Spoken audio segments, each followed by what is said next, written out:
नमस्कार. मराठी चित्रपटसृष्टीत गेल्या 50 वर्षात अनेक सुपरहिट चित्रपट देणारी ज्येष्ठ मराठी अभिनेत्री म्हणजेच अभिनेत्री नीना कुलकर्णी. मराठीच नव्हे तर त्यांनी हिंदी चित्रपटसृष्टी देखील गाजवली आहे. पतीच्या निधनानंतर मुलांना सांभाळून कलाविश्वात स्वतःचं एक स्थान निर्माण करणाऱ्या या अभिनेत्रीबाबत मात्र मोठी वाईट बातमी समोर येत आहे.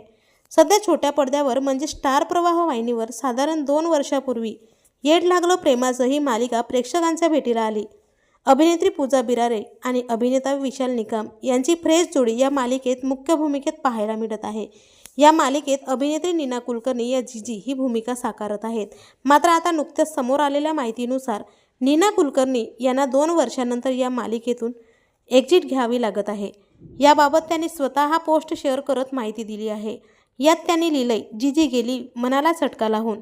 येड लागलं प्रेमाचे या स्टार प्रवाहावरच्या मालिकेतील माझं काम संपलं. गेली 2 वर्ष मालिकेचे अविरत चित्रीकरण केलं. जीजीचा तरारा मोठा, त्यामुळे तिचे सीनसुद्धा तसेच मोठे आणि जिवंत. तर तुम्ही येड लागलं प्रेमाचं या मालिकेतील नीना कुलकर्णी यांना मिस कराल का? कमेंट करून नक्की सांगा. आणि असेच नवनवीन अपडेट जाणून घेण्यासाठी चॅनलला नक्की सबस्क्राईब करा.